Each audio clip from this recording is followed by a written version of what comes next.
Look, we're in Las Vegas. This is SHOT Show. I have Jacob Heppner. Jacob, welcome to the show, my thanks, friend. Scott. Yeah. Yeah, it's so good to have you.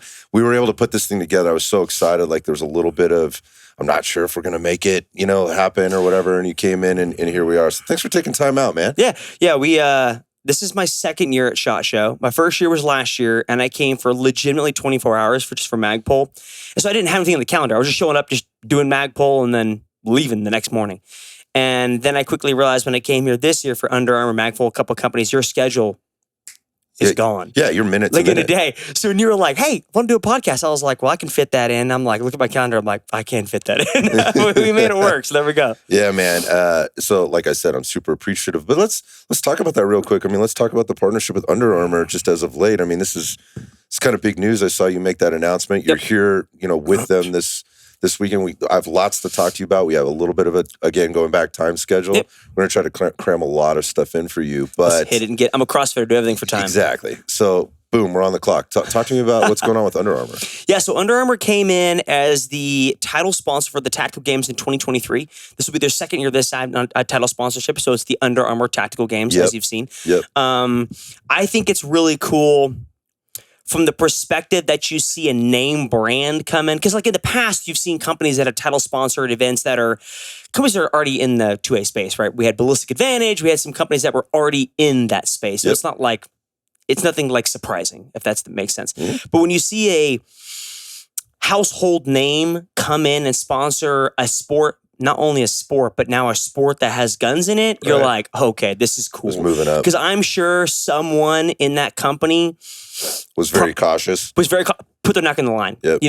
Like put their neck out there and said, we should do this because this is really cool. And I think it's done extremely well for them. So I'm excited for that. I think it's good news for everybody. Yeah. Right? Yeah. Like that big corporations like that are starting to hang it out a little bit. You kind of see like, oh, okay, well, I look at it and think like they're testing the waters. It's like, well, if Under Armour's okay doing that. Like, I'm sure there are other companies saying. That's what I mean. Oh, like you see Born Primitive getting into it.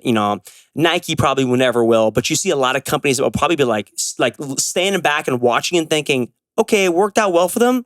Let's do it now. Well, usually at the end of the day, it's all about the Benjamins, right? As they say. And when they start to get a feel, or Under Armour, somehow they get some insight on what Under Armour will probably end up doing in terms of penetrating the market out there. Like they're probably going to want some. So it's really cool to see you on the front end of this. So obviously there's a connection here. You don't need a lot of introduction for probably most of the people on here, but we do got to go through a little bit of a background. Let's talk about sort of the history coming up and how you got even to SHOT Show, because this really stems back to the CrossFit stuff. Yeah, so let's talk about that. You're going to see a lot of us, I think, slowly start coming into the space. I was at dinner last night. The Under Armour guys were talking about this. There is a lot of, for lack of better terms, males in the CrossFit space that are closet conservatives. But like from our perspective, we are not, when you're influenced per se, you're more like an athlete. When you're an athlete in a sport, let's say CrossFit, for instance, right? It doesn't behoove me to go out and really stake my flag on the top of a mountain and claim my political beliefs, because then companies may not want to work with you, right? Or they want to, or they don't want to. So instead, you'll see a lot of guys who just won't say anything, which is fine. That's what I did for many years. But now you'll see the actions come out when the sports they choose after they're done with CrossFit, right? So I think you're going to see a lot of athletes come from my previous sport, which is CrossFit, and slowly start getting into the tactical games or the shooting industry in general, right? Because it is such a easy leap. And it's a very similar community. And so, I'm excited to see more guys from my sport slowly start coming over. What has to happen for that to happen? I mean, obviously there's the attraction to it, but what has to happen for them to be able to do that? So the biggest thing, and I've spoken to this about with Nick Thayer, who owns the Tactical Games, and the previous owner, Jared, the biggest thing that I think needs to happen, and of course, I don't run finances, so that's not my thing, right? So, but the biggest thing that would pull more people over is Tactical Games is already the fastest growing shooting sport now, currently, right? Hands down, no doubt about it. What would bring more people over, at least from my sport is very inundated with money, right? You go and you win a lot of money. You go in the CrossFit Games, you're looking at, gosh, what is it now? Like $300,000, $400,000. Is that right? Is that what it's? It's a lot of money. I had no idea. And then, to be quite frank, if you're at the top end of CrossFit, your money you're making is not, What you see from the podium winnings is not how they're making their money. Oh, no. They're making their money behind closed doors. Yeah, right. You got endorsements. Yeah, exactly. So there's so much money in the fitness industry. So now when they want to come try a different sport, there has to be like a prize purse. I'm not saying it has to be large. But it's got to be worth it. Yeah, it's got to be worth it. It's got to be worth it to say, Scott says, hey, man, I'm going to go out there and try a new sport. I could win, and I could win XYZ. We all have a different number in our mind. If that's high enough, game on. I'll go try it. I mean, there's a big expense moving from CrossFit into the because you got to buy all the guns, right. And then you got to buy more guns. Yeah. But I've had so many. It's actually, I've really enjoyed it. When I first started CrossFit back in 2012, there were some names in the space. Jason Khalipa is one of them, right? I love Jason. He's a neighbor. Neighbor. So great guy. And I remember vividly watching videos of him working out, thinking, "Cool, I want to do that." Right. Yeah, so when I qualified in my first year, exactly. When I qualified my first year at the CrossFit Games in 2014, I got to do my 1 rep max overhead squat in the lane next to him and talk to him, and that was like the coolest thing ever. Right. We got to have a conversation back and forth. And now the funny thing is, fast forward, what is that, 6, 7, 8 years now, he was a mentor per se to me going into the space. He didn't know it, but we watch videos of him and we try to emulate him, right?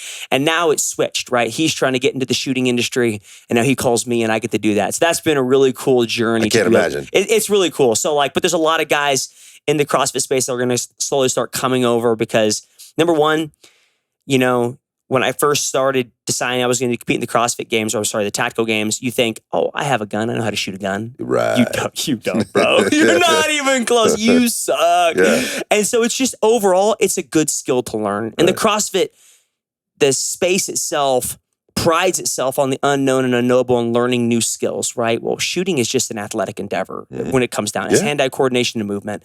And so you'll see a lot of guys, I think, and women that'll come over. I'm excited for it. I'm excited for you and kind of in your influence on this space because I think the next question comes in is, all right, so that's what has to happen for them to move over. And then what has to happen for them to actually be competitive? Because you've been doing this for a while now, and it's one thing to be excellent on the CrossFit side of things, but things change. And you just mentioned like you're going to find out real fast how shitty a shooter you are. What does that evolution have to look like for him? Like, and do you already see do you already see it happening? I mean, what can you tell us? So I've been doing this 3 years. I've essentially been shooting for 3 years mainly because before that, like I had a gun. But if you were like, hey, take that rifle apart, I've been like, what?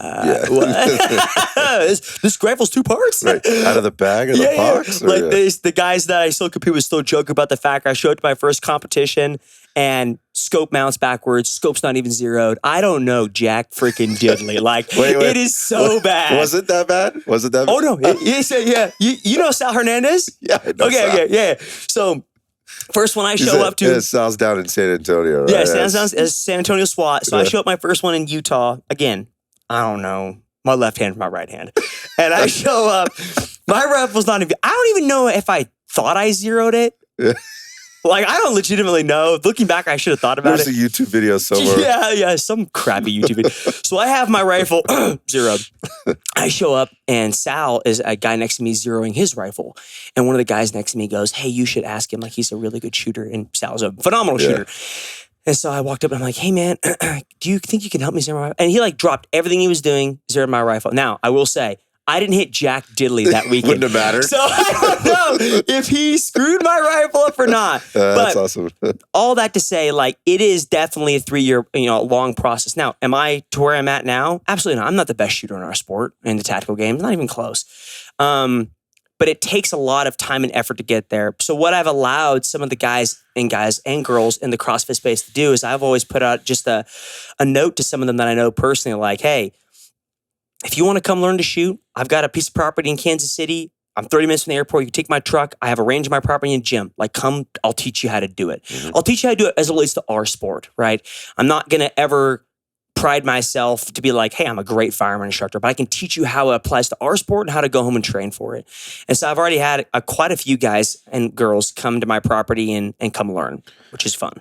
Yeah, so let's talk about that because shooting is a thing, right? And there's a lot of talk, all the time about what's proper, what isn't. And you're the way you're describing it is a sport and it is different and there's application. Can you talk about some of the nuance there in the application between what you might see in USPCE versus what's happening for TAC games? What's happening for TAC games? Yeah, it's a great to give question. people perspective. Yeah, so for the people who understand, TAC games is very similar to CrossFit. And reason being is because the gentleman who started the tactical games, was private security for Greg Glassman, who started CrossFit. And so it takes a lot of tenets from that sport. Now, CrossFit is a cross, terrible name, right? But a cross between a lot of fitness platforms, right? We're going to run, we're going to row, we're going to lift, we're going to ski, we're going to swim, everything, right? We want to be well-rounded, kind of mediocre at everything.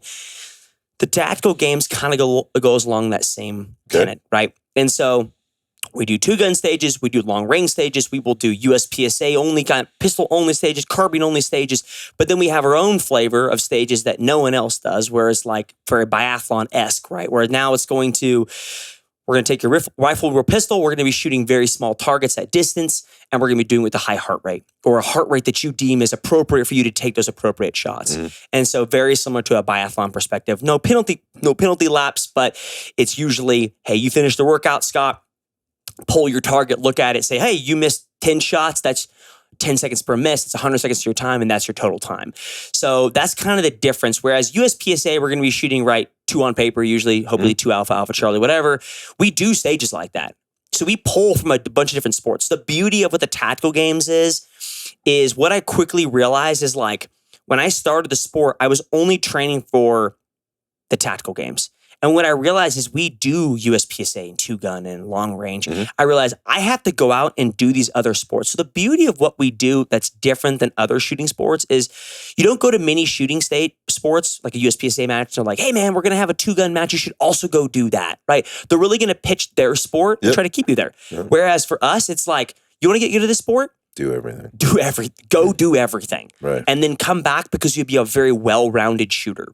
Yeah, talk about just going back to the actual competition piece, talk about the strategies, because what you were just saying there's all these different things. So as you've done this long enough to kind of know, this is I don't know, this is the right way to looking at it because I haven't done it or competed, but this is a fitness stage. But he will. Yeah, where I need to, people have been on me about it. I'm like, it's probably going to have to at some point. One of these days. But go ahead. But the point of this is this is a fitness stage and this is a shooting stage. And I know I'm going to suck at one of these in this particular thing, and I can and still be competitive as long as I do really well on this end of it versus this end of it. Can you talk a little bit about what's in your head? We'll talk about a couple of them. You have a big topic there, right? So a couple different topics. Number one, how scoring works. Scoring is based upon almost like a grade on a curve, right? So if we go do, hypothetically, we're just going to make this up. We could do a mile run for time, right? And it's just you and me. You run it in 10 minutes, and then I run it in 15 minutes. And you're the fastest time out of everybody because there's only 2 of us, right? You'll get 100 points for that event, and then I will get a percentage based upon you. Okay. So it's all based upon, very similar to what you would see for hit factor scoring for USPSA, right? Based on grade on a curve. So, then now we have to break down the stages, because when you go to a USPSA match where they're always going to be shooting stages, I mean, some of them are stationary, some of them are I call them benchmarks, but they call them classifiers, whatever the case may be. Some are movement, some are long. When you go to a tactical games event, it's going to be 2 days. Usually it's Saturday, Sunday. We usually have 3 main 100-point stages a day, so 6 total, Saturday, Sunday. And then usually every day we have one, they call them aggregates. If you were a CrossFitter, you would call it a floater, which is it's like a 50-point event. It's less, and they're usually very short. And so usually what happens is you show up Saturday, Scott, and you're going to have 3 stages that are going to be a complete mix of firearms and fitness together. Okay. So hypothetically, you're going to be like, hey, Scott, I need you to pick up this 100-pound sandbag. I need you to clean it 3 times or 5 times to your shoulder. I need you to run or walk, your choice, 50 yards to the firing line. You're then going to take 8 pistol shots, 8 rifle shots on separate targets. And then you're going to pick up your sandbag and bring it back. And you're going to do that 3 total times. And then when you're done with that, we'll take your time. We'll say, yo, Scott, you finished in 10 minutes. Same as your mile time. Crazy. You finished in 10 minutes. And then when everyone's done, because we compete 5 wide, when everyone's done and the line is declared cold, we'll go down and we'll pull off our paper. So we shoot paper targets, not backers like IPSC. We use the IPSC as backers, but on the IPSC is actually white paper targets with shapes on them. Good. So you're trying to shoot shapes. So remember I said you're going to shoot 8 pistol and 8 rifle. Well, you do that 3 rounds because we shoot specified loadouts. And so you'll show up, and what they're looking for is 24 shots on target for rifle and for pistol. And anything that's outside of that, let's say you only got 20, then your time is now going to be the misses, 10 seconds per penalty added to your total time. Gotcha. So that's how the 3 That's how our major events go. We also do stages that are fitness only or shooting only, and those are the floaters. So like a fitness only stage might be like row 500 meters for time. Okay. Or, hey, you got 90 seconds, Scott. Can you put this, how many times can you put this 150-pound sandbag over this yoke? All right. And then a shooting only stage would be like a USPSA stage or a 2-gun stage or a long range stage. And that's usually how the weekend breaks down. And when you take the whole points across the whole weekend, it's usually a really good mix between 50% fitness and 50% shooting. So it's usually, you're not going to see someone that shows up that's a GM shooter and sucks at fitness. He ain't going to win. Right. And you're not going to see someone like me when I showed up that's going to be great at fitness and can't hit the broadside of a barn. Like we might do middle of the pack, but we're not going to win. Because if that person won, that program is definitely off. So with the newness of the sport and kind of where you are right now, and you specifically kind of 3 years into this deal, which is kind of in the front, right? It hasn't been around very long. Yep. How are you watching this evolve? How are you watching things come together in terms of the level of skill / competition from when you're starting to bridge those two things, fitness and shooting? Like when you got in, it was like, it's going to take me a while to become a better shooter. I'm already at the fitness level, so that curve's starting to meet at some point. I'm talking about this like in the overall sport with all the newbies. Yeah. With all the newbies coming in, how is that curve coming together? Sure. So before I showed up, and these are stories anecdotal from people that have already competed before I showed up. But before I showed up, the targets were very generous, right? And in the first year I showed up, and the first competition I did, they were very generous. Now, when I was shooting, I was like, dude, these are hard targets. Right, now, looking back, I'm it's like, relative. dude, those things are massive. Let's go back to those. Yeah. Can we go back to those big targets? Yeah. But as the sport has progressed, they have had to, because they have to challenge people. You don't want to stay the same, and you don't want us to show up and like for me to show up after 2 years, the programming's very similar, it's not very challenging, and then we're just completely railing it, totally. right? Yeah. So they have to increase the difficulty of it. So over the past couple of years, we've seen the difficulty increase for the fitness side of things, but also from the shooting side of things, right?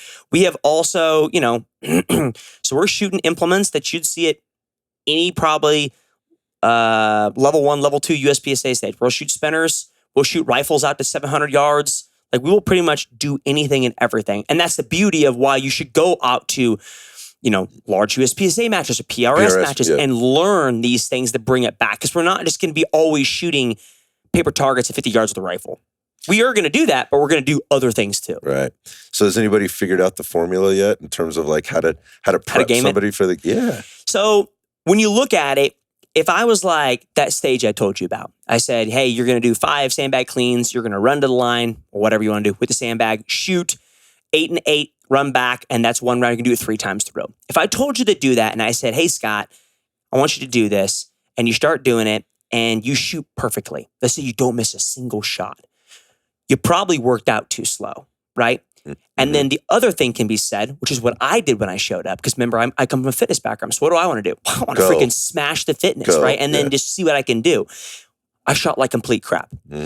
So there's a good mix in between. I don't want to see you doing 100% shooting because then you probably worked out too slow. And I don't want to see you shoot like complete garbage, but then work out really fast. So there has to be an in-between. And usually my rule of thumb, and other guys would agree with me, is usually what I say is I want you to work out at 85% of your capacity. I want you to shoot 85%. Okay. If you can do that, it can be pretty solid. Got it. So if we're somewhere in the mid 80s, and so there's a percentage on either side, right? Okay, so that's what I was looking for because that's a pretty small margin. So you have to do this for a while to understand what those things are. So when I go back to like, has this been? Have you gamed it? Has anybody kind of figured out the formula? Yeah, I mean, I think that's the gamification of it right there. And I will admit, there are some stages that will change that 84%. So like that stage I told you about, right? The speed at which you're going to do something for a stage, what people don't realize, and hopefully no one's watching this that I compete with, is everything you do will be determined by what's downrange. Because if I go downrange and let's just say I'm going to say, hey, you're going to shoot 8 pistol, and it's on a whole IPSC. That's a bad example, but at 15 yards, man, you can just blow that thing. Problem. You're just blowing, right? Now, if I'm like, hey, Scott, you're going to be shooting a 2-inch dot at 12 yards. Okay, you're going to be slowing it down, right? So your speed at which you do fitness is only dictated by what you see downrange. Because if I see something really small, I know, It's gonna be a slow burn down here. Mm-hmm. But if I'm seeing something different, then I can go as fast as I want. And so that's how we determine it pretty much. I love it. That's really smart, like advice, whether you wanted to give it to people or not. Yeah. But the next question is like people coming in. Who's coming into this? I mean, you mentioned like those that have been doing the CrossFit thing for a while, but who's doing this? Is it different? Is it who you expected? Like who are these people? The beauty of the sport, which is why I think it's smart we see companies getting into this sport, is because when you think of a CrossFitter, I liken them to a triathlon or a golfer. They usually have expendable income, right? They're middle class, expendable income. They have time to give and they value their fitness. Now, you've taken that genre, that demographic, and you have now sewed it together with people who shoot guns, which also expendable income because you're just shooting off fireworks for fun.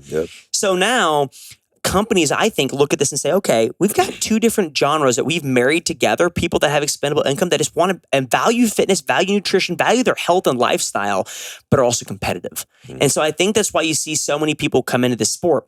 The types of people you see usually are either people like me who are great at fitness, understand it. They don't have to be CrossFit Games style level, but they understand fitness and they don't know how to shoot, or they own a gun like me and they think they know how to shoot, but they don't.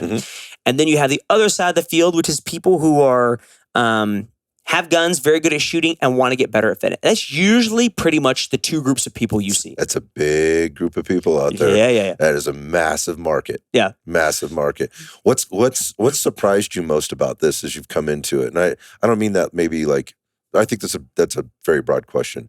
What surprised you about the sport just in and of itself in terms of how quickly it's evolving versus as compared to what you saw happening with CrossFit?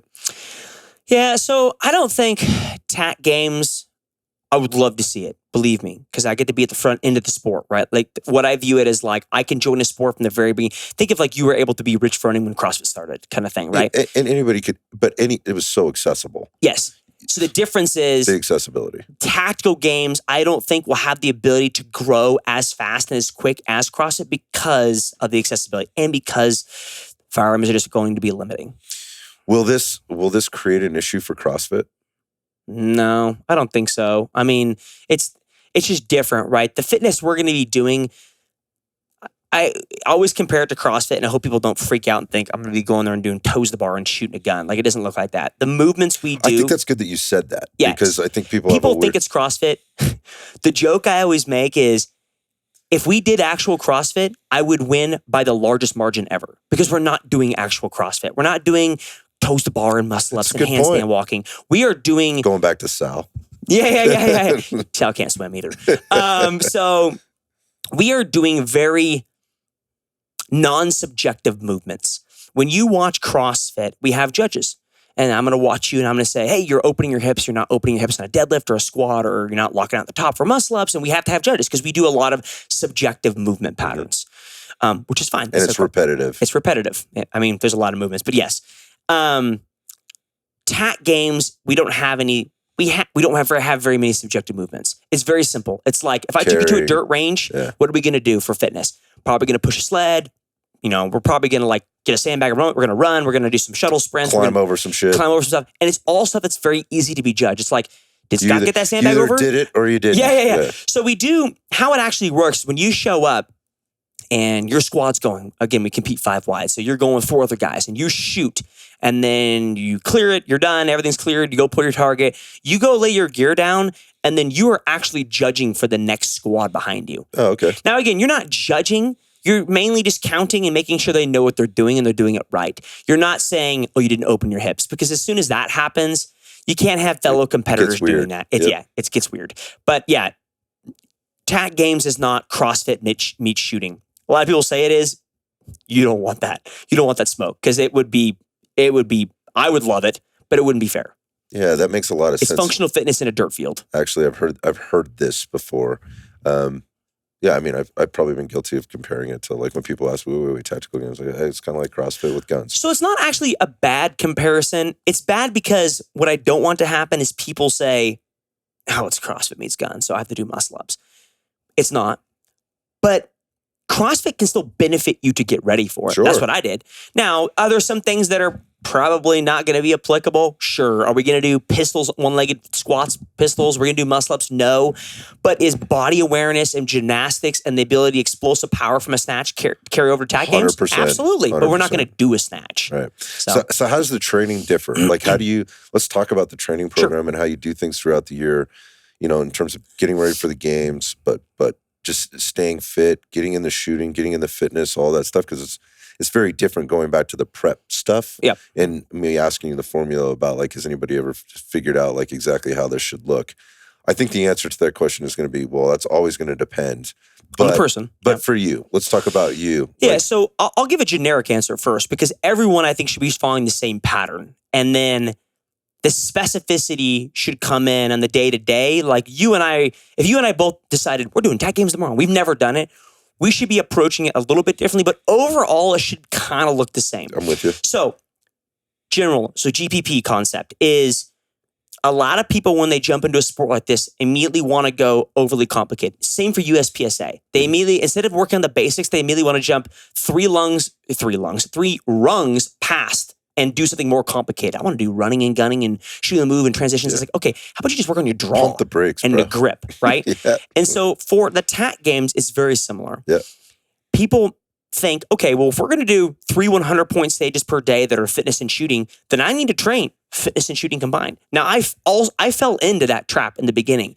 What I realized is I don't need that. What do I need? I need to just shoot and focus on a good grip, good side picture, good trigger squeeze. Skill and fundamentals. Exactly. So what I recommend to people and how our season works is work on just the shooting separate, and then work on just the fitness separate. And then as it gets 2-3 weeks out, combine them a little bit. Just try it out. But you should be able to work on just the fitness and the fitness and shooting separate to improve at it. Because if you're always doing fitness and shooting combined, you're never going to improve at your shooting or at your fitness. You're just going to improve at this, which is not the greatest. Yeah, that's going back to triathlon, right? It's a very selfish, lonely sport, because to get all of that stuff done in the hours that it takes to get it all done, you really got to commit a lot of time, and you also have to have the access to the places to go do it. Do you see that as an issue? Like, let me ask this question the right way. Like, regionally, like, do you see people coming from a certain area within the United States, whatever, that are able to do this? I mean, you just said you're in Kansas. It's cold right now. I guess no. Right. So there's that, but there's also, you have property. There's land. It's just not a normal. Like, but I'm from San Jose, California. If you're trying to do this in San Jose, California, unless you know somebody with some private property, right, where you can go out and shoot to distance, right? Yeah. Shoot your pistol, shoot your rifle, all that stuff. It's gonna be tough. You can do all the fitness all day long. Sure. But this piece, I mean, what are you seeing trends there? Yeah. So, I mean, I'm sure a couple people hate me. That's okay, because I have the perfect setup for it. But I've set myself up to have that perfect setup for this part. As soon as I found it, I'm like, I'm freaking going all in on this. You can get away. I know a lot of people who are very competitive who do not shoot very often, but dry fire a crap ton. I mean, in the grand scheme of things, like, you obviously need to work on recoil control. But for a majority of our points, say like these 300-point stages, we're not shooting that fast. I'm not throwing doubles down range, right? Or anything faster than that. I'm not doing freaking 0.2 splits. We are shooting, hey, I'm going bang. It's accuracy. Bang. It's accuracy. We're shooting bullseye shooting. So like, your dry fire and just trigger, prep, and press is money. And if you need to understand holds for your rifle, where's my bullet at from here to 500 yards as it relates to my optic, then you're golden. That's all you need. So you don't need to shoot every day. Do I? Yeah, because you can. But I'm also playing catch up. Like, I'm trying to shoot and compete with guys that have been, like, Sal's been shooting forever. Grandmaster or whatever. Exactly. Yeah. Like, so I'm playing catch up for years of lost time. And so, but yeah, dry fire, like, for our sport is money. Now, like, USPSA, probably a little bit harder. Some might argue differently, but like, there are obviously things that you cannot practice as much in USPSA for dry fire, but TAC games is pretty simple. You can get away with dry fire pretty easily. Oh, that's awesome to hear, because I think that's the thing maybe that limits people. Yeah. It's like, oh, well, I just don't have time to shoot, or I don't have time to do this, right? I don't have access, so I'm just not gonna play. Yeah. But coming from you, maybe that encourages people to maybe give it a try. If you can get to the range like once a month at a minimum, wow. I think you're fine because you can work on all those skills. Like I can't shoot in the winter. So what am I? I'm in my barn dry firing on post-it notes on the wall. And that's fine because it carries over to shooting. So yeah, that's awesome. Let's talk about the community there. Just, with the people coming in. I mean, you've had a lot of experience in a lot of other things, a lot of other places. I'll be honest, like when I've gone out to USPSA and stuff, I've not competed in USPSA, but kind of hang around that stuff. It's some interesting factions, some interesting cliques and things like that. You've spent way more time around that than me, and obviously a ton on the TAC game side of things. Can you make a comparison or a contrast? Yeah, so obviously I compare everything to where I came from, to my background, but the TAC games reminds me of like 2013 CrossFit. Like, you hear many stories of back in the day in CrossFit, and I was a part of it back in the day, of like you'd show up, and if you don't know how to do a muscle up, someone's in the back who's going to compete next to you, who's going to help you. Well, guess what? When I showed up my first TAC games, my rifle wasn't zeroed, and Sal zeroed it. I didn't hit anything, but like that's my point of like the community is there to help you. I want you to come back because I want the sport to grow, because I want this to continue, right? Mm-hmm. Because if this sport dies tomorrow, I'm not having the wherewithal to start this back up. So God bless the guys who are running it. So I should help them to have that sport grow. So the community is really awesome. We got some good people because I mean, you've essentially taken, and when you go to an event, it's just a bunch of CrossFitters and then a bunch of shooters, and they're all just hanging out, shooting guns. Everyone's having a good time. Sounds like fun. Yeah, it's a stinking blast. So what is, if anything, like, again, with the compare and contrast, and it's not maybe fairish. This is satisfying my own curiosity in asking this. What does the TAC games need to look out for with regard to growing this thing and keeping their arms around it to avoid some of the things that maybe happened with CrossFit over the years? I mean, CrossFit has issues because of HQ and just probably leadership. That's what I'm asking. Yeah. So, the CrossFit issue is you've definitely started a company that grew really quick, and we started a company together, and Scott is the only guy in our company that has an Instagram. And I'm like, Scott, you have an Instagram? Cool. You're a social media manager. And that's how most small companies start. But at some point, scalability becomes a problem. And you think to yourself, okay, I've outgrown it. I now probably need to put Scott in a different position and actually hire someone for the spot. So at some point, I'm sure TAC Games will run into that issue. But Nick's, the guy running it, smart dude. He knows what he's doing. And he's got a lot of people. Like, I have no vested interest. I'm not an investor in TAC Games, but do I have a vested interest in TAC Games? Absolutely. And there's a bunch of us that do. So Nick's got a good support squad of people that'll speak in his life or help out in a moment's notice. But at some point when it overgrows, I think not overgrows, because the TAC Games will run into a scalability issue at some point because they can only have events when they plan events, right? And so now you've got a small team or a medium team that you have to grow to now plan multiple events across the nation. This could be an issue, but they're going to do a good job, I think. Yeah, so I have no doubt that they will, and obviously they have another model to kind of look at in terms of how to do this versus before. So this is me saying this. This isn't Jacob saying this. From the outside looking in, you mentioned the HQ issue. I think there were some cultural issues there too, and that's just you're from San Jose. That's right. HQ headquarters, pretty much. And you were mentioning like Jason, who I admire highly and think of dearly. I've had some time to spend with him, and he was so gracious with it. He's here. Yeah, I figured he would be. Hopefully I'll run into him down there. I'm sure you will. Reach out to him. Everybody's here, damn dude. Listen to my voice. I've been yelling at people for the last 3 days. Like it's been I'll sound like a smoker tomorrow. Yeah, I know. But Jesus. Sorry, go back to the culture thing. I think there's some lessons to be learned there and kind of how that was handled. But going back to what the athletes or the participants in the sport brought to it, like that. There was really, really strong culture there, and that needed to be nurtured. It was being cultivated, and I'll come back to these terms like trajectory and velocity. It got wild, right? And I think there were some things that maybe could have been done to take a better care, and maybe obviously in competition, ego has a lot to do with it. And without pointing at anything that a lot of people don't already know, it appeared to me that sometimes HQ thought they were bigger than the sport.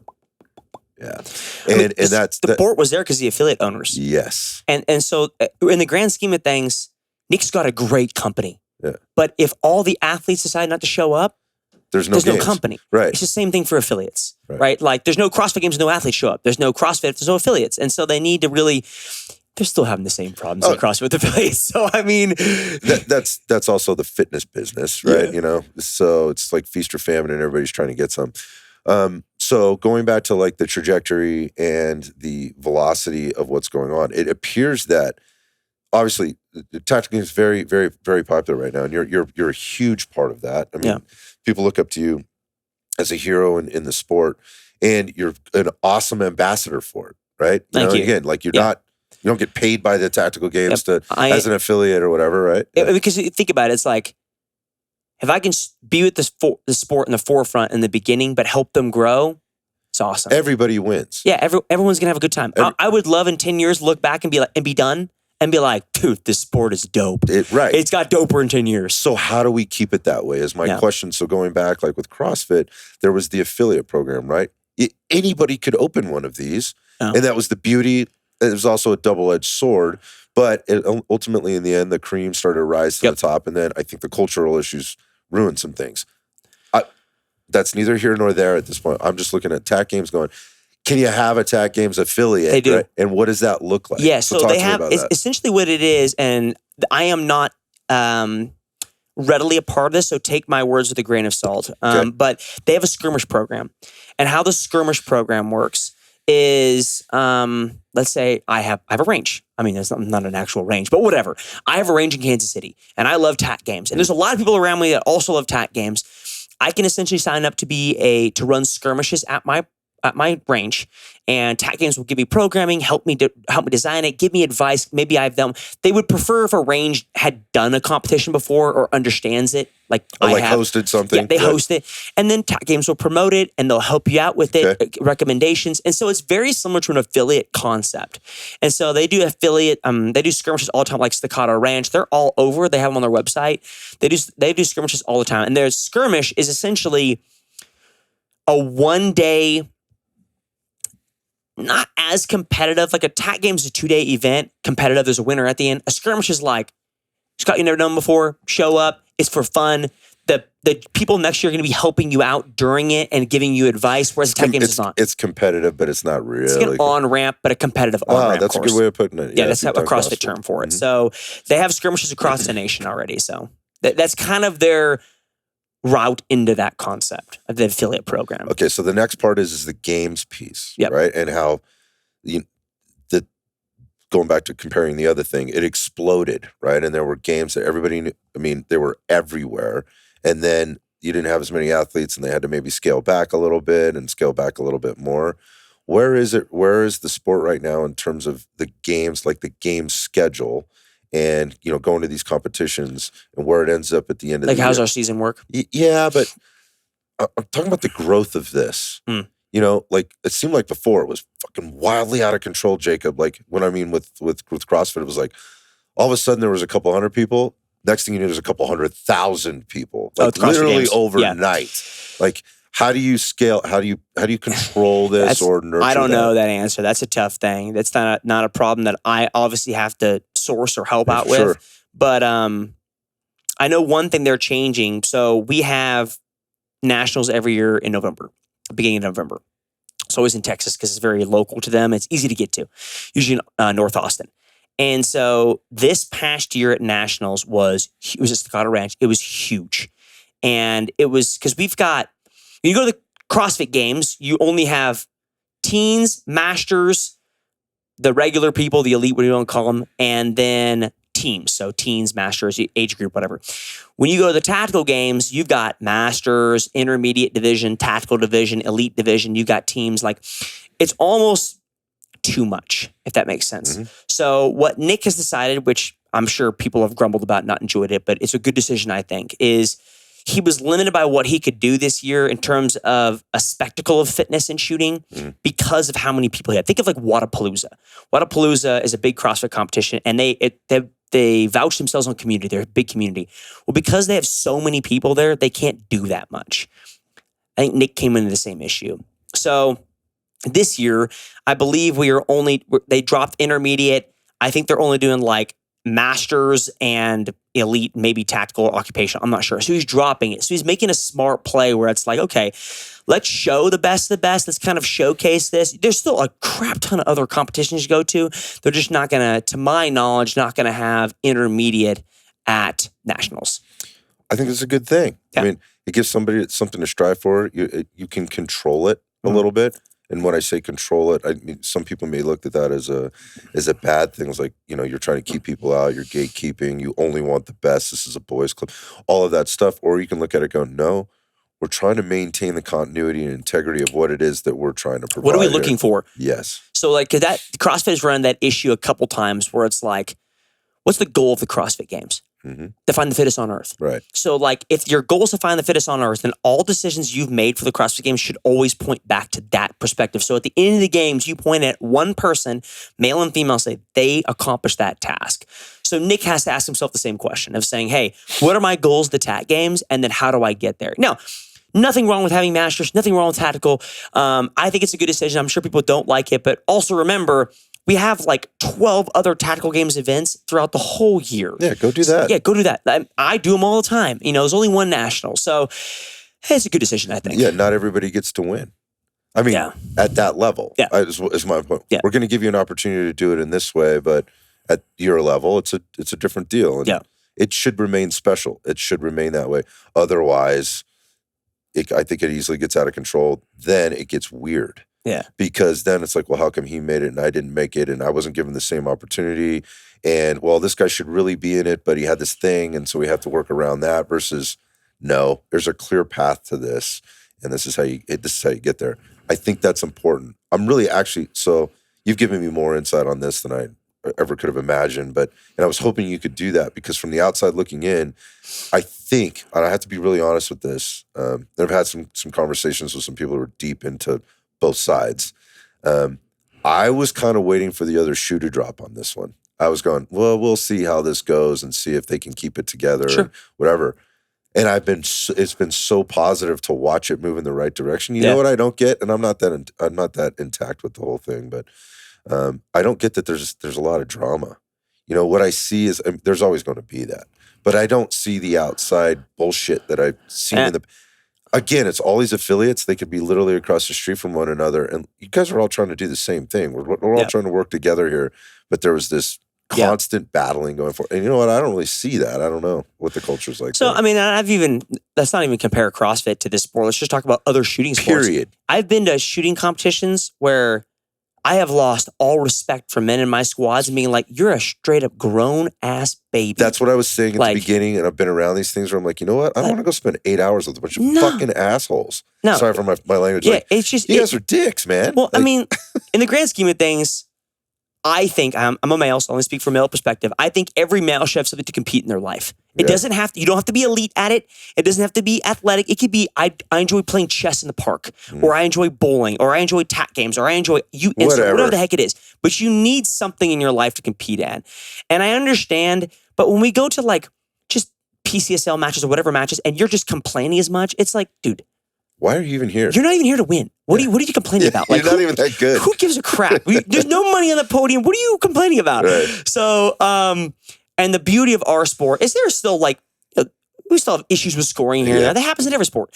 But we don't see that as much, and that's what I like about it. Now, as it grows, I'm sure it'll happen. Because even if our sport, let's say, currently has 0.5% of people that complain about scores and are an issue, right? As the sport grows, that 0.5% is going to also grow too. Yeah, but as long as it stays relative to the whole. And I'm fine with that. You are always going to have that. Yeah. And I think that's, that ultimately the people inside police that. Yeah. Like they play into it, they give it oxygen or fuel, or they don't. And it kind of goes away, or people end up isolating themselves.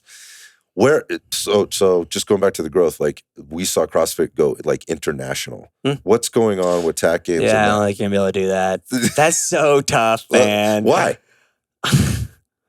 Well, okay. What do you internationally? We do have a lot of Canadians that compete. Okay. So that's cool.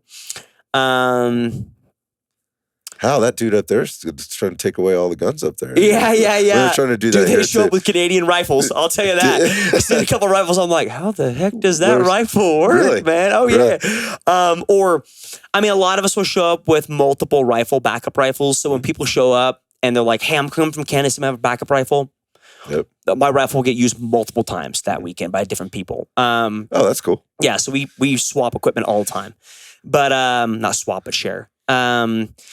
I don't know. I think it's kind of tough to do internationally. Like, it depends on the country's laws. And then you have to have someone that you trust to father and run that brand, Nick's brand, in another country. Yeah, and he's not flying out to random country. He's not flying out to Bolivia to check on this guy running his version of the sport, right? Mm-hmm. So will other variations of TAC games pop in other countries? Sure, absolutely. There's already someone on the stateside, but that's okay. Like, you know you're onto something good when people try to copy it. Yeah, 100%. Yeah. So, let's talk about the gear and stuff. Like, because you've shot, again, all the other, types of things on pure shooting side of things.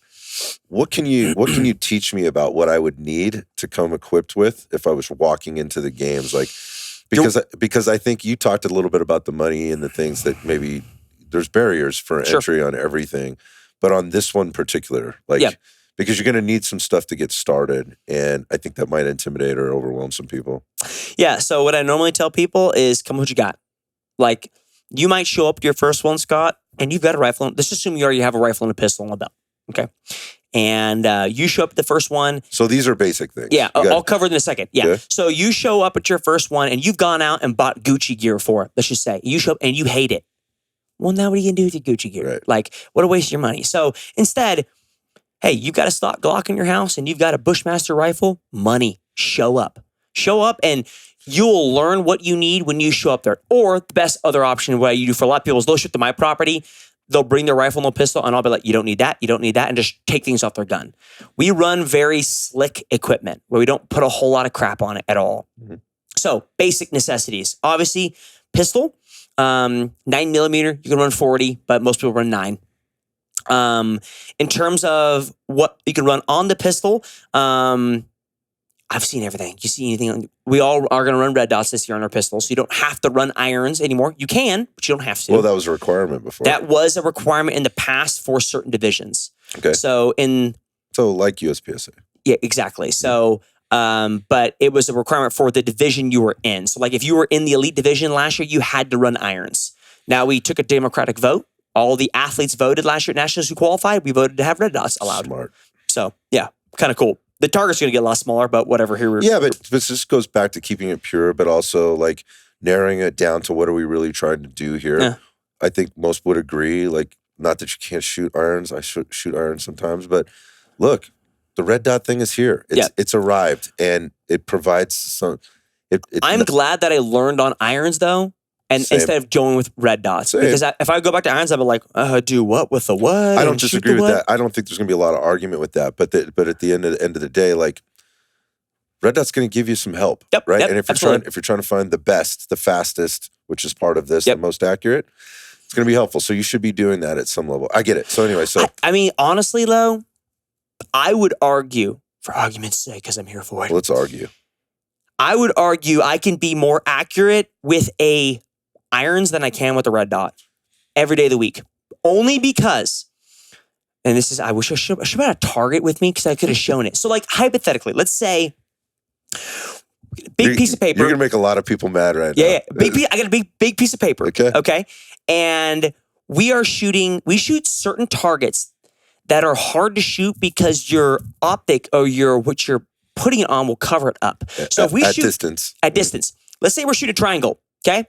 If I'm shooting a triangle and I put that red dot on the triangle, let's say you have like a 2.5 or 4.0 MOA, right? I can't see that freaking triangle at 15 yards if it's this big. Out. But I can lollipop that round with the iron sight. I can put my rear sight down here, put my front end up here, and I can lollipop that thing in there all day long. And I can see the whole target, and I can still see my hits. The sport is a little bit different compared to most sports because if you're USPSA, you're not looking at your target for your hits. No. You're throwing 2 down range, Third one, if you think you threw one and you're moving on. It's going. You're going, right? You're moving. For us, it's different. Like we talked about for splits, I'm not throwing 0.2 splits down range.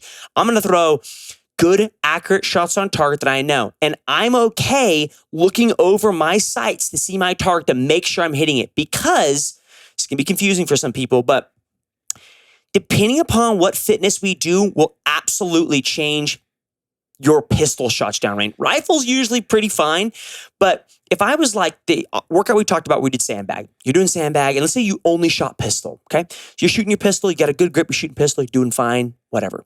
If we change the sandbag, and instead I said it's going to be a heavy farmer carry back and forth, your grip is shot, your pistol round is not going to go where you think it's going to go when you shoot that, and you might have the same grip you ran, but you have a weak support hand grip, and it's gone. So I'm going to look over my sights every couple rounds. You don't do that in any other sport. I mean, people do, but they quickly realize that's a waste of your time. Yeah. But in our sport, we absolutely do, because I have to make sure it's on target. So I argue, at least for our sport, I think iron's a little bit more accurate than red dot, at least for our sport. Now, I cannot outweigh the speed associated with the red dot with irons. So in my mind, red dot's the way to go.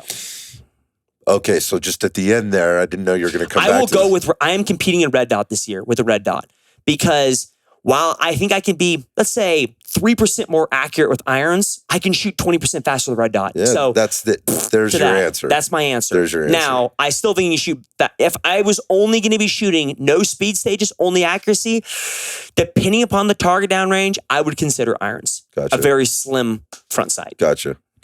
That's a really good explanation. Yeah. As it applies to the sport. My sport. Yeah. Any other sport, out the window. Because Gotcha. we're a different sport. So for those people, those internet tools that are going to say like, well, Jacob said irons are better than...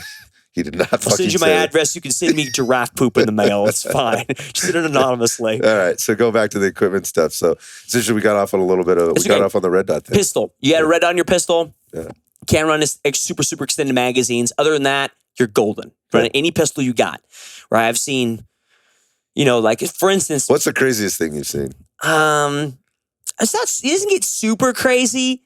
The rifle sometimes gets crazy, but not crazy per se. But remember, we shoot specified loadout. So we might go up to the firing line and we'll be like, hey, Scott, you need to show up with 10 rounds, 3 mags of 12 pistol. Well, some people don't have the capacity for 12. So they've got to use multiple mags and start counting rounds, and that kind of sucks, right? So I usually tell people, if you can have at least the magazine capacity of at least 12, you're golden. Okay.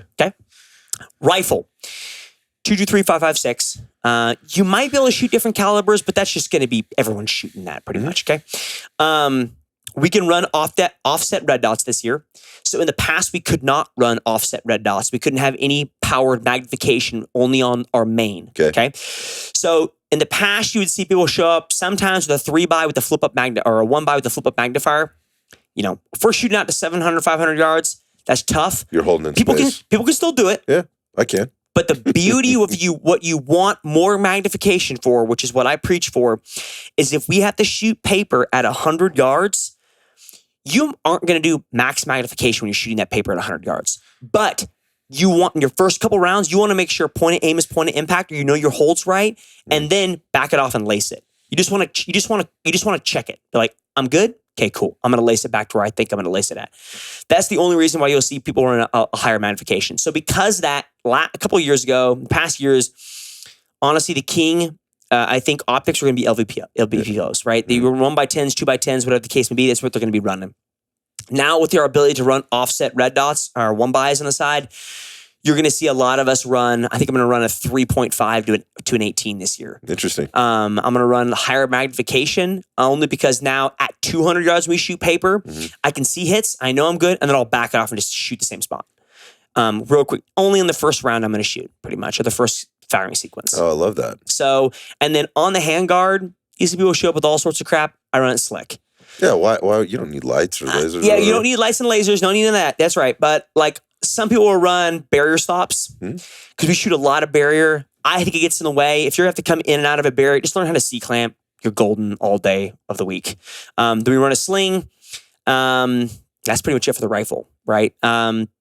Plate carrier wise, we run 15 pounds for men and I think 12 pounds for women, something like that. Okay. And that's slick. So nothing on there, 15, 12 pounds, a little less than what I'm used to for CrossFit, which is 20 and 15. Okay. And that can be any plate carrier you want. Like if you get there and you're like, people freak out, like, how do I get to 15 pounds? If you get there and it's 14 pounds, throw a couple pebbles in it. Like they don't care. As long as it weighs fine and you don't take the pebble out later, you're golden. So you can do it any way you want. Okay.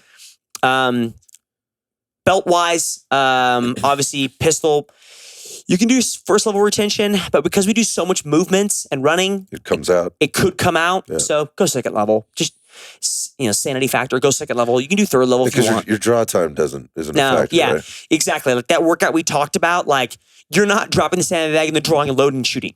Right? You're honestly probably like taking it hands on hips for a second. 5 seconds, shaking your hands out, pulling it out, loading it, and then shooting, right? So there's no draw time. Now, when we do USPCE or two-gun styles, sure, that plays in a part, but it's not, what is that percentage? That's a small percentage. Yeah, 5% of your score, who cares? Your draw time's not that important. Got it. So that's your holster. And then mag retention-wise, at most, you need the ability to hold 5 pistol and 5 rifle. Okay. So, but that can be anywhere. People seem to think, I have to have all of my hips or all on my placard, right? A lot of us compete very minimally. I'll put my pockets. I don't care. This isn't about reloads. This is about just having enough to get through the stage. Now, when we do a fast run and gun stage, yes, I'm going to make sure we don't have 5 mags for that. Like I don't need 5 mags. So yeah, I will make sure those are on my hip in a good spot to get to. Right. I'm not digging around my back pocket for a pistol mag to reload it, right? But in terms of like the majority of our stages, yeah, you can put them anywhere. I've carried in my mouth one time. Who cares? Like it is whatever. Right? Oh yeah, whatever orifice you can fit that magazine, you roll with it, man. So, and that's pretty much. And then of course, eye pro, ear pro, right? And then solid ammo that you know how to zero and true to, and then you're golden. It's really simple. So people seem to think, I have to have the best. You don't have to. Show up. I've seen a lot of guys who are great shooters with stock Glocks outshoot me. I've seen guys show up with iron sights and shoot at the 500 yards and outshoot me. Like, as long as you know your equipment, the next question you always get is, what should I zero my gun to? Whatever is zero, you know the best. Yeah. Like, I was going to ask it. You already covered it, period. That's the end of the last year, I've in the past couple of years, I've run a 50 and a 200 yard zero. And this year I'm going to change to a 100-yard zero. So a little bit of learning process. I think it's going to be a better fit for me. So the question everybody's going to want to know next is, what is the gear that you're running, right? Yeah. So let's talk about like pistol rifles. We don't have to get into ear pro and eye pro. Yeah. So Gucci gear. I'm going to run a 2011 platform from Atlas. It's a 9mm platform. I am testing out a couple different of Atlas Gunworks platforms. I'm testing out. In the previous years, I've run a Titan with iron sights. Reason being, it was one of their only iron sight pistols that had a 5-inch bull barrel. Obviously, when I'm shooting irons, I want that thing because it's marksmanship based. Mm-hmm. I didn't want a 4.6. So now with the red dot, I don't need 5 inches. So I can do 4.6. Okay. So I'm testing out their Erebus, their Titan, their Athena, and they've dropped an Apollo. So I'll probably try that. Well, that's here today. I'm not going to try it here. So we'll test out a couple different options for the pistol. We'll run a Delta Point Pro on the top. For the optic, rifle-wise, we'll run a Cobalt 16-inch. I might change it to an 18. We'll have to kind of see. We don't, for our rifles, in the past, we used to wear it on our body and sling it. We don't do that anymore. It's actually a good point to say this so people don't freak out. When we're at the firing line and we shoot our shots, we have a specific clearing procedure we go through. That way, everything we have off the line is always cold. Remember I said you were judging the next person behind you? That is your job. Got it. That is your job to make sure that person has cleared that pistol the way that we clear our pistols, whether it's Striker or 1911, same way for your rifle. So essentially it's, hey, I've shot my last rifle round. Remember, it's specified loadout, so hopefully my bolt locks to the rear. Right. I'm going to drop mag, send bolt home, look down range, preferably on my target, pull trigger, click, I'm done. I'm good. That's safe. That's mechanically safe. In the past, we would sling our rifles and compete with them. There's still that small 1% of 1% that guy still got around in the chamber, right? It never happened, but like, you don't want that. Right. You don't even want that even to be an option. So now we have wood or like a little spot on the ground, off the ground that's raised. So when we clear our rifle, we lay it down range. It's great. So because of that, we don't have to like worry about weight as much on our rifles. So we will run sometimes longer rifles, bigger optics, because we can get away with it because we're not running with it as much. I mean, it's a sport, man. You got to game it. Until we have to do offset shooting where we're just standing, or offhand, we're just standing and it's like, okay, this is really freaking heavy. Right. But in terms of rifle, I run a 16-inch Cobalt.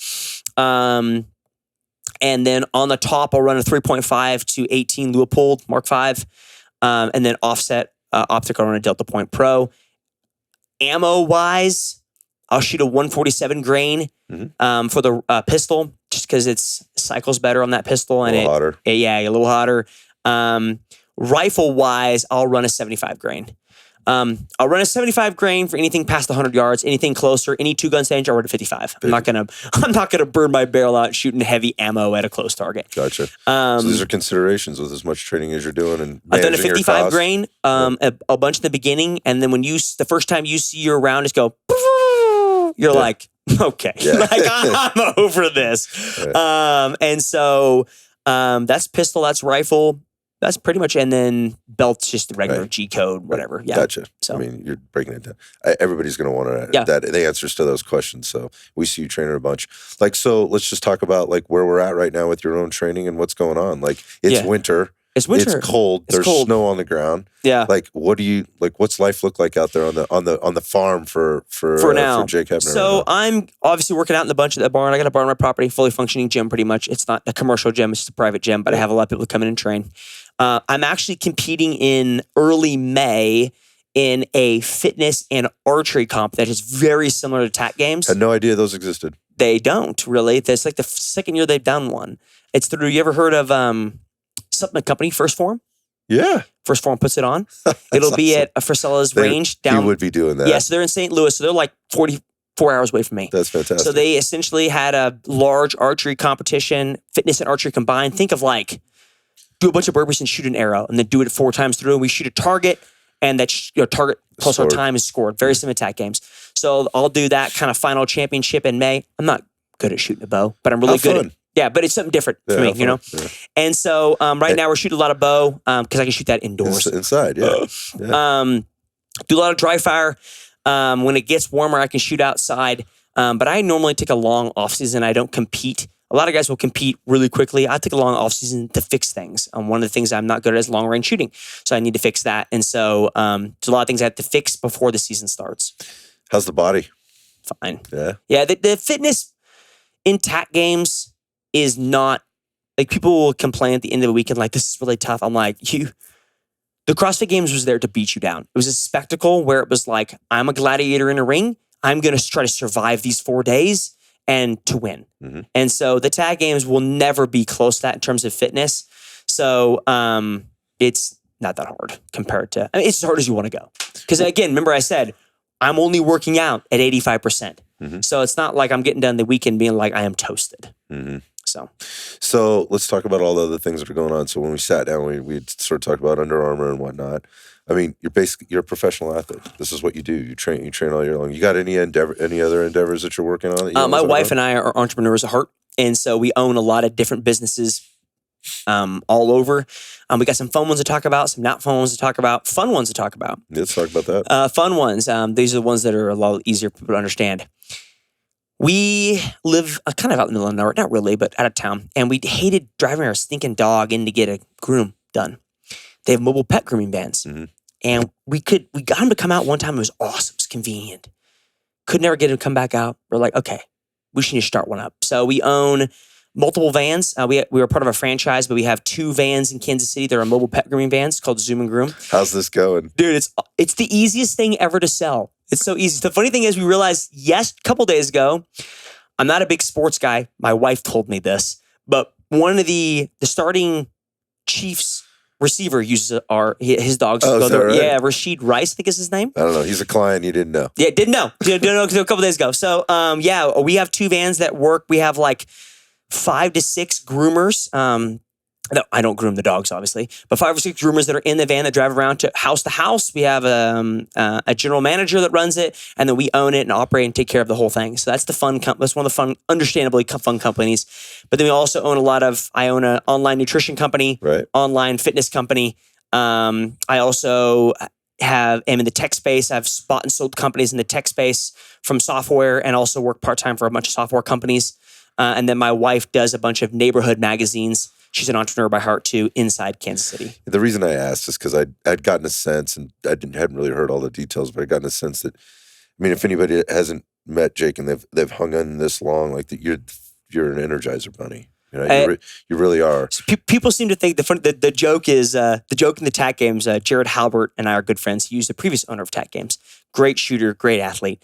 And he always jokes, is like, yeah, people seem to think that all you do is just sit around and shoot and work out all day long. I'm like, that's all you see on social media, but like, that's not what I'm doing. Like, I have other, same thing you're doing. Like, I have other putting out fires left and right, and then I get to go shoot. Right. So that's the church, if you will. Yeah, exactly. Got to pay the bills somewhere, right? Exactly. So what's up for you the rest of the SHOT Show, man? What are you going to be doing? So I'll be at the Under Armour booth. I'll be at Magpul. Great, good friends with Magpul. Freaking Will Hutches.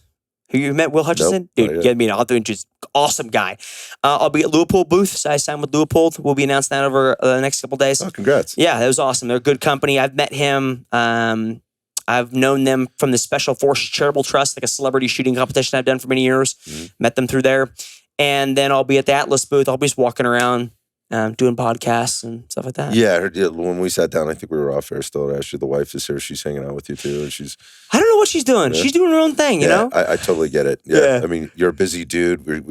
I'm just looking at my watch. Yeah, you're good. I got to get you out the door so you can move on to the next thing.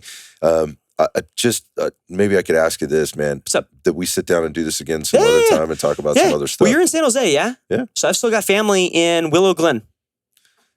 How come I didn't? Wait, I think we covered this. I think we talked about it when we were in. Was up at Alameda County. Yeah, Alameda County with Jake from an. That's another company I'm a part of. Right, I own some of IEP. Love Jake and those guys. As soon as I got involved in them, a previous company I was a part of, Jake was a part of LabHeart, and got to know him really, really ingrained, and realized what he was doing. And smart dude. I always super smart dude. I always make fun of him though, because he and I come at things very differently. He is very book smart, but I come at from the perspective of like, I've been there and I've done it from the athletic perspective, not from the shooting perspective.